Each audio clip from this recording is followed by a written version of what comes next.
In December 2002, a heavily pregnant woman disappeared from her home in a quiet California community. At first, there were no signs of a struggle, no clear witnesses, and no immediate explanation. As days passed, the case began drawing national attention, fueled by press conferences, public searches, and a growing sense that something was deeply wrong. What started as a missing person investigation soon became one of the most closely followed criminal cases in modern American history. One that would raise questions about trust, evidence, and the line between public perception and proof. On the morning of December 24th, 2002, a quiet residential neighborhood in Modesto, California, was already settling into a familiar holiday routine. Christmas Eve fell on a Tuesday that year. Most businesses were closing early, schools were on break, and many residents were preparing for family gatherings scheduled for later in the day. In a modest home on Covina Avenue, a pregnant woman in her late 20s was beginning what appeared to be an ordinary morning. She was 8 months pregnant, nearing her due date. According to established timelines, she woke up sometime after her husband had already left the house. The two had spoken briefly earlier that morning. He told investigators he had left to go fishing at the Berkeley Marina several hours away and expected to return later that afternoon. Nothing about the conversation, as later described, suggested urgency or concern. After he left, she remained alone in the house. At approximately 10:18 a.m., a neighbor found the family dog wandering outside with its leash still attached. The dog was returned to the backyard, which was enclosed by a fence. At the time, this did not raise immediate alarm. The neighborhood was quiet, and it was not unusual for pets to move around unattended during the day. Hours passed. By early afternoon, phone calls went unanswered. Planned holiday activities did not happen. When her husband returned home, shortly after 4 p.m., the house was empty. The television was off. Her purse was still inside. Her car remained parked in the driveway. There were no signs of forced entry, no visible struggle, and no immediate indication that a crime had occurred. He contacted family members and then local authorities to report her missing. From the outset, the situation presented investigators with a challenge. The absence of physical evidence suggested that if something had happened, it had not occurred inside the home in a way that left obvious traces. There were no broken windows, no overturned furniture, no blood, and no disturbed areas that could immediately point to violence. The missing woman had been dressed for light activity. Investigators later confirmed she had planned to walk the dog that morning. Weather conditions were mild for late December, and the route she usually walked was familiar and close to home. Search efforts began quickly. Officers canvassed the surrounding streets. Neighbors were questioned about anything unusual they might have seen or heard. No one reported screams, arguments, or unfamiliar vehicles. The area showed no immediate clues. Within hours, the case was classified as a missing person investigation. The Modesto Police Department initiated standard missing person protocols the same evening. Given the circumstances, a pregnant woman missing without warning on Christmas Eve, the case was treated as high priority from the beginning. Search teams were assembled quickly. Volunteers joined law enforcement officers in combing nearby parks, alleys, and walking paths. Flyers were distributed throughout the city. Local media outlets began reporting on the disappearance before the night was over, amplifying public awareness almost immediately. Investigators focused first on reconstructing the final known movements of the missing woman. Phone records were examined. Her voicemail showed no unusual messages. There were no outgoing calls placed after her husband had left that morning. Computer activity from the home did not indicate prolonged use later in the day. The timeline suggested a narrow window. Attention turned to the dog. Veterinary records and the leash itself were examined, but they offered no meaningful forensic value. The animal appeared unharmed. There were no signs that the leash had been forcibly removed or damaged. This reinforced the initial theory that the woman may have left the house voluntarily, at least at first. Officers expanded the search radius. Canvassing extended beyond the immediate neighborhood into nearby commercial areas and walking trails. Surveillance cameras from local businesses were reviewed where available, though coverage was limited in residential zones. Family members cooperated with investigators, providing background information and assisting with search efforts.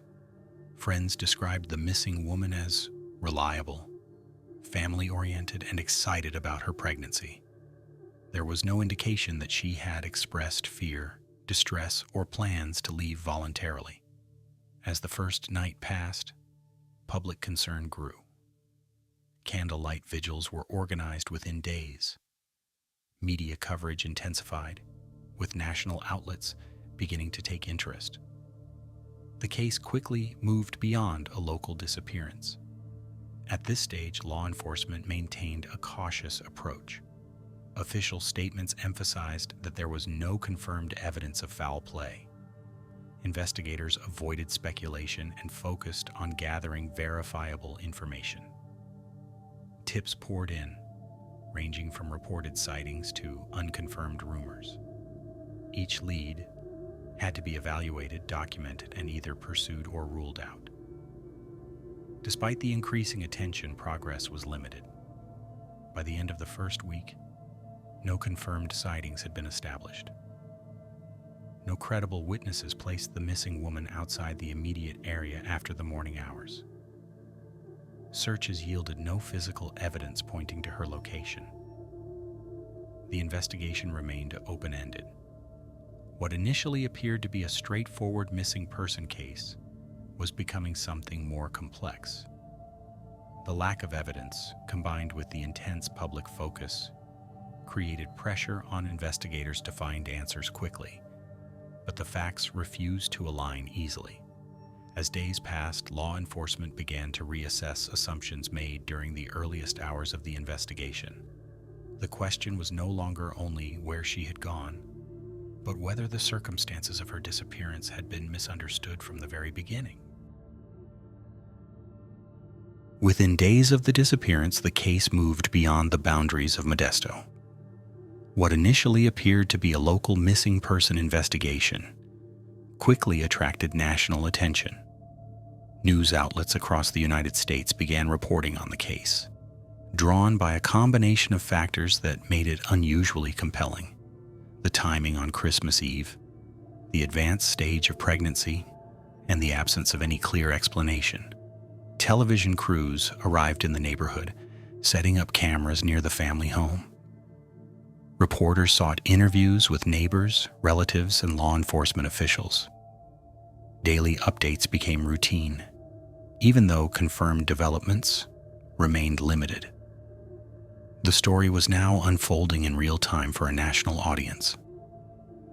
Law enforcement held regular press briefings, emphasizing that the investigation was ongoing and that no conclusions had been reached. Officials repeated that there was no confirmed evidence of foul play.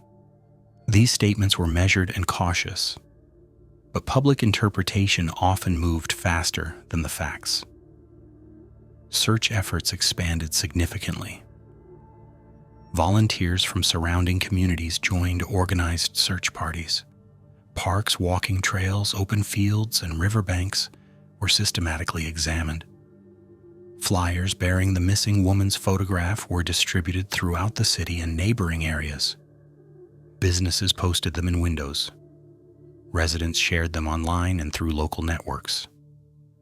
Despite the scale of the effort, no physical evidence emerged.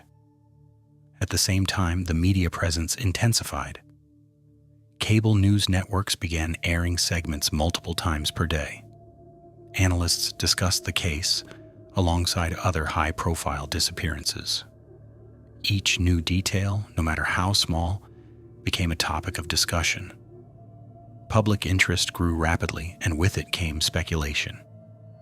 Online forums and talk shows debated possible scenarios, often based on limited or incomplete information.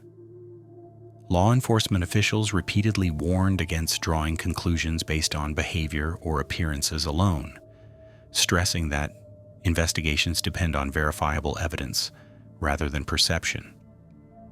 The husband remained a visible figure in the public narrative.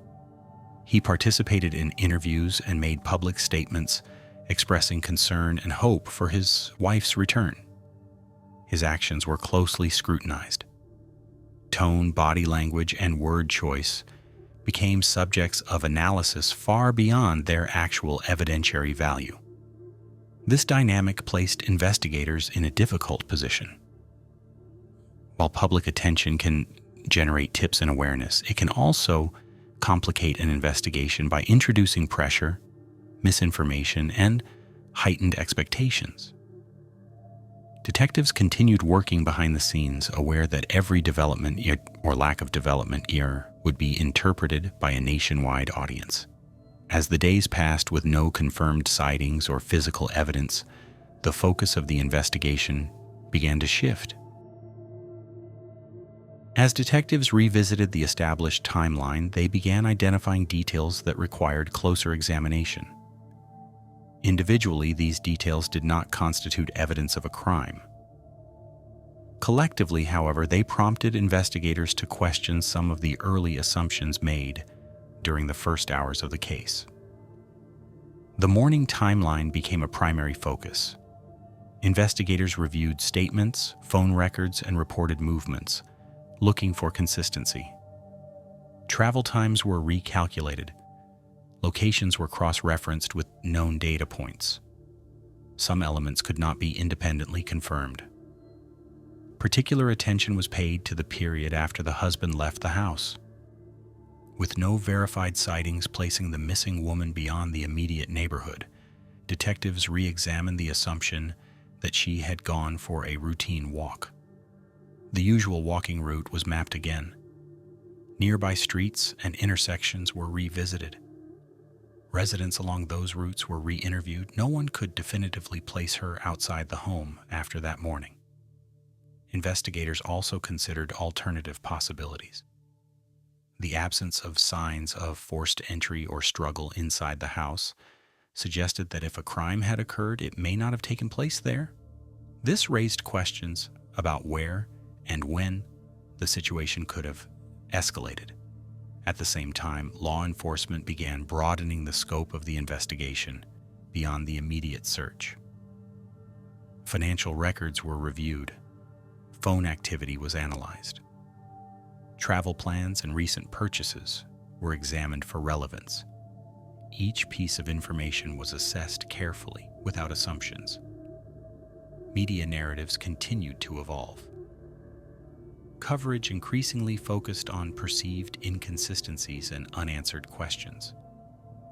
Law enforcement officials maintained a clear distinction between confirmed facts and speculation, but the volume of public discussion made that distinction difficult to preserve. Behind closed doors, investigators adjusted their strategy. The case was no longer treated solely as an open-ended search for a missing person. It was becoming a complex reconstruction effort, requiring careful evaluation of timelines, movements, and documented behavior. Detectives recognized that the lack of physical evidence did not indicate the absence of a crime. In some cases, it suggested the opposite, that if something had occurred, it may have been planned in a way that left minimal trace. Despite this shift in focus, officials continued to avoid public accusations. The investigation remained officially open, with no arrests and no formal designation beyond a missing person case. Internally, however, the tone had changed. By the end of this phase, investigators understood that the answers wouldn't come from chance discoveries or anonymous tips alone. Progress would depend on methodical analysis and the willingness to reassess earlier conclusions. The case had entered a more deliberate and consequential stage. As the investigation progressed into January 2003, detectives began consolidating what they had learned so far. The absence of direct evidence had not stalled the case, but it had forced investigators to rely heavily on circumstantial findings. These findings, while not definitive on their own, formed the framework through which the case was now being examined. One of the central elements under review was the account provided by the husband regarding his activities on December 24th. He stated that he had driven from Modesto to the Berkeley Marina to go fishing alone. Investigators confirmed that he had traveled to the area. Receipts, marina records, and witness statements placed him in Berkeley that day. However, questions remained about the timing, purpose, and duration of the trip. Detectives examined the fishing activity itself. Weather conditions, tidal data, and boating logs were reviewed to determine whether fishing had been plausible at the time and location described. The boat used that day was seized and examined in detail. Investigators documented its condition, contents, and recent use. While no immediate forensic evidence was recovered, the boat became a key object of interest within the broader investigation. Attention was also directed toward personal communications in the weeks leading up to the disappearance. Phone records were reviewed to establish patterns of contact. Emails and documented interactions were examined for context. Investigators focused on factual content rather than interpretation, noting dates, recipients, and frequencies. The goal was not to infer motive, but to understand the circumstances surrounding the final days before the disappearance. Financial records were similarly analyzed. Bank statements, credit card activity, and recent purchases were reviewed for irregularities. Detectives looked for transactions that suggested preparation, concealment, or deviation from normal routines. While much of the activity appeared ordinary, all findings were preserved for later evaluation. Meanwhile, search efforts expanded beyond Modesto. Law enforcement agencies coordinated with coastal and maritime units near the Berkeley Marina. Shorelines were searched repeatedly. Waterways were examined using boats and sonar equipment where feasible.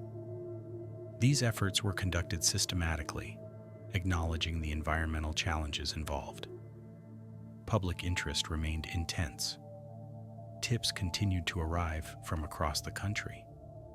Many were vague or unsubstantiated. Others required extensive follow-up. Investigators filtered through each report, documenting outcomes and eliminating false leads where possible. The volume of information slowed progress, but detectives understood that thoroughness was essential. By this stage, the investigation had shifted decisively away from the assumption of a voluntary disappearance. While officials avoided public declarations, internally the working theory had changed. The cumulative weight of the evidence and the lack of alternative explanations supported by facts pointed toward criminal involvement. By early February 2003, the case entered a more focused phase.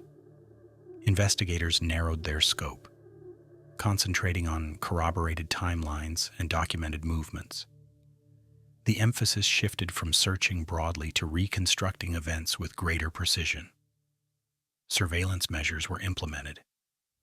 Detectives monitored movements, recorded interactions, and documented daily activities.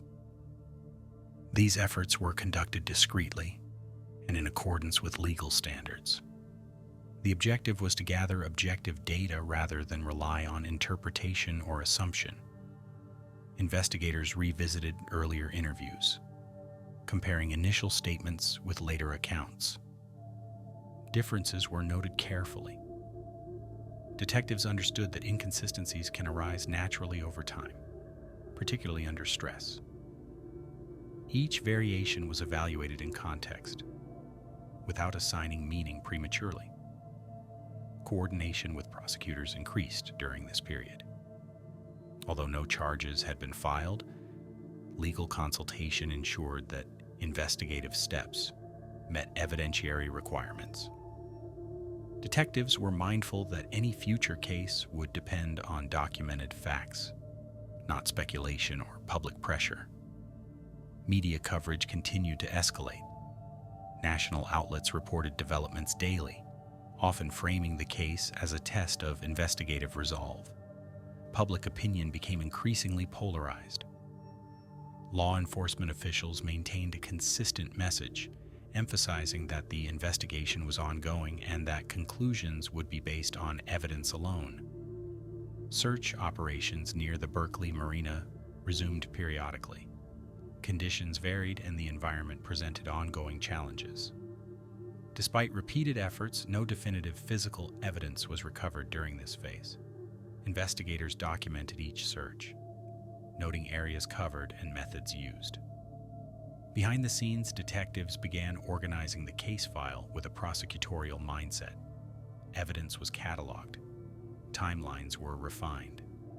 The focus shifted toward how the case might ultimately be presented in court, should charges be pursued. By this point, the investigation had reached a critical juncture. The early uncertainty had given way to a more structured approach. While many questions remained unanswered, investigators believed they were closing in on a coherent reconstruction of events. The next phase would hinge not on new searches alone, but on the interpretation of evidence already gathered, and on developments that had yet to emerge. In April 2003, more than 3 months after the disappearance, the investigation entered a decisive phase. On April 13th, a passerby walking along the eastern shoreline of the San Francisco Bay noticed what appeared to be human remains, partially exposed near the waterline. The location was south of the Berkeley Marina, within an area that had been part of earlier search efforts conducted during the winter months. Local authorities were notified immediately. Officers responded to the scene and established a secure perimeter to preserve the area. The location was documented in detail before any recovery took place. Photographs were taken, and measurements were recorded to establish the precise position of the remains in relation to the shoreline and tidal markers. Forensic recovery teams were called in to conduct the retrieval. Due to the condition of the remains and prolonged environmental exposure, the process was handled with caution. Each step followed established protocols to ensure the integrity of the evidence and maintain a clear chain of custody. The following day, April 14th, additional remains were discovered along the same stretch of shoreline, several hundred yards from the initial site. This second discovery confirmed that the first finding was not isolated. Both locations were treated as related scenes, and recovery efforts were expanded accordingly. The remains were transported to forensic specialists for examination. Identification procedures were conducted using documented medical records, physical characteristics, and biological indicators. Authorities refrained from public statements until the analysis was complete. After confirmation, investigators announced that the remains belonged to the missing woman and her unborn child. This confirmation formally ended the missing person investigation. From that point forward, the case was classified as a homicide. Investigators immediately reassessed the case under this classification, reviewing all previously gathered evidence, with the confirmed outcome in mind. The location of the remains was of particular significance. The proximity to the Berkeley Marina corresponded with earlier investigative focus on the husband's reported activities on the day of the disappearance. Law enforcement acknowledged that the bay and surrounding shoreline had been searched multiple times during the preceding months. However, investigators also noted that marine environments present unique challenges, including tidal movement, water temperature, and debris accumulation, all of which can delay recovery. Marine experts provided analysis regarding how remains could remain submerged or move within the bay over extended periods. These findings were documented and incorporated into the investigative record to contextualize the timing of the discovery. The conclusions supported the possibility that earlier searches may not have been able to locate the remains despite extensive efforts. Following confirmation, investigators conducted final reviews of all accumulated evidence. This included travel records, phone data, financial documentation, surveillance observations, and search logs. Each element was evaluated for consistency within the now confirmed timeline. Law enforcement officials held a press conference to announce the identification. Statements were limited to verified facts. Authorities emphasized that the discovery did not represent a sudden shift in direction, but rather confirmed conclusions that had already guided the investigation internally. On April 18, 2003, authorities arrested the husband. The arrest was based on the cumulative body of evidence developed over several months. Officials stated clearly that no single piece of evidence prompted the decision. Instead, the arrest reflected the totality of documented findings and the absence of alternative explanations supported by evidence. With the arrest, the investigative phase concluded. Responsibility for the case transitioned from investigators to prosecutors. The focus shifted from establishing what had occurred to presenting the evidence within the judicial system. The discovery and subsequent arrest marked the most consequential turning point in the case. What had begun as a missing person investigation now moved fully into the realm of criminal prosecution, where the facts assembled over months would be tested under the standards of the court. The trial began in the summer of 2004 after extensive pre-trial proceedings. Due to the level of national attention the case had received, jury selection was a lengthy and deliberate process. Potential jurors were questioned in detail about their exposure to media coverage and their ability to remain impartial. The court emphasized the importance of basing any verdict solely on evidence presented during the trial. Once testimony began, prosecutors outlined their case in a structured and methodical manner. They made clear from the outset that the case relied primarily on circumstantial evidence rather than direct forensic proof of the act itself. The prosecution argued that while no single piece of evidence established guilt on its own, the cumulative weight of the evidence formed a coherent and consistent narrative. A central element of the prosecution's case was the timeline surrounding the disappearance. Witness testimony, travel records, and documented movements were presented to establish where the defendant had been on December 24, 2002. Prosecutors focused on the trip to the Berkeley Marina, emphasizing its timing and relevance to the later discovery of the remains. Evidence related to the boat used that day was introduced. Investigators described the examination process and the findings documented during the investigation. While no direct forensic link was established, the prosecution argued that the boat's use and condition were consistent with their broader timeline. Financial records were also presented, Prosecutors introduced documentation of purchases, account activity, and insurance information, explaining how these records fit into the overall sequence of events. The emphasis remained on documented facts rather than inferred motive. Witnesses testified regarding search efforts, public appeals, and investigative procedures. Law enforcement officers described how the case evolved from a missing person investigation into a homicide inquiry. Their testimony focused on process, documentation, and decision-making rather than personal opinion. Expert witnesses addressed environmental factors related to the San Francisco Bay.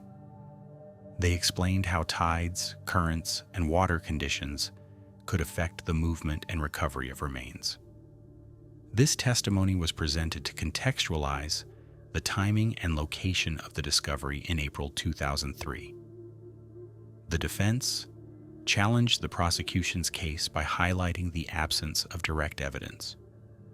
Defense attorneys emphasized that no eyewitnesses, forensic traces, or confessions tied the defendant directly to the act. They argued that circumstantial evidence, while suggestive, left room for alternative explanations. Defense witnesses questioned investigative assumptions and raised concerns about the influence of media coverage on the direction of the investigation. The defense also scrutinized the reliability of timelines and the interpretation of financial and travel records. Throughout the trial, the judge ruled on evidentiary objections and ensured the proceedings adhered to legal standards. Jurors were instructed repeatedly on the distinction between evidence and speculation. They were reminded that their role was to evaluate facts presented in court, not public narratives. The trial extended over several months. Both sides presented closing arguments summarizing their interpretations of the evidence. Prosecutors reiterated that the case should be viewed as a whole. The defense maintained that reasonable doubt remained. After deliberation, the jury returned a guilty verdict in November 2004. The verdict reflected the jury's conclusion that the prosecution had met its burden of proof beyond a reasonable doubt based on the totality of the evidence presented. Sentencing followed in a separate proceeding. The court imposed a severe sentence consistent with the gravity of the conviction and the jury's findings. The outcome marked the conclusion of the trial phase, but not the end of the legal process. Following the guilty verdict in November 2004, the case entered its final judicial phase. The sentencing hearing took place separately, allowing the court to consider arguments related to punishment. After the jury's decision had been formally recorded, prosecutors and defense attorneys presented their positions within the framework established by the conviction. The court imposed a sentence reflecting the severity of the crime and the jury's findings. At the time, the sentence included the most severe penalty available under California law. The decision marked the legal conclusion of the trial itself, but it did not end the broader legal process. As expected in a case of this magnitude, appeals followed. Defense attorneys filed motions challenging aspects of the conviction and sentence. These appeals focused on procedural issues, evidentiary rulings, and jury-related concerns. Appellate courts reviewed the case record in detail, examining whether legal standards had been met throughout the investigation and trial. Over time, portions of the sentence were modified as a result of higher court rulings and changes in state law. However, the underlying conviction remained in place. The appellate process reinforced the original verdict while adjusting specific legal outcomes in accordance with evolving legal interpretations. Beyond the courtroom, the case continued to influence public discussion. Legal analysts frequently referenced it in conversations about circumstantial evidence and prosecutorial strategy. the case became a point of comparison in other high-profile trials, where direct evidence was limited but cumulative findings played a central role. For law enforcement agencies, the investigation served as a case study in managing prolonged public scrutiny. Detectives had been required to balance transparency with restraint, ensuring that investigative integrity was preserved, despite intense media attention. The outcome highlighted the importance of detailed documentation, consistent methodology, and adherence to evidentiary standards. The case also had a lasting impact on how missing person investigations are approached when early assumptions begin to shift. It demonstrated how investigative focus can evolve as evidence accumulates, and how initial classifications may no longer apply as new information emerges. Media coverage of the case did not end with the verdict. Years later, documentaries, books, and analyses continued to revisit the investigation and trial. These retrospectives often focused on the role of circumstantial evidence, the influence of public perception, and the challenges faced by both investigators and jurors in high-profile cases. Despite ongoing discussion, the legal record itself remains fixed. The investigation, trial, and appeals produced a comprehensive body of documentation outlining how conclusions were reached. That record continues to serve as the authoritative account of the case. In the broader context of criminal justice, the case stands as an example of how complex investigations can be resolved without a single definitive piece of evidence. Instead, it illustrates how timelines, documented actions, and corroborated findings can converge to support legal accountability. The conclusion of the case did not rely on speculation or unresolved mystery. It rested on the systematic evaluation of facts and their presentation within the judicial system. While public debate may continue, the legal process reached a definitive outcome. The case remains significant, not because of sensational elements, but because of the way it progressed from a missing person report to a completed criminal prosecution. It reflects the mechanisms through which law enforcement and the courts operate when faced with incomplete information and high public pressure. With the verdict rendered and the appeals resolved, the case entered the historical record. Its lasting impact lies in the investigative methods employed, the legal standards applied, and the precedent it set for future cases built on circumstantial evidence.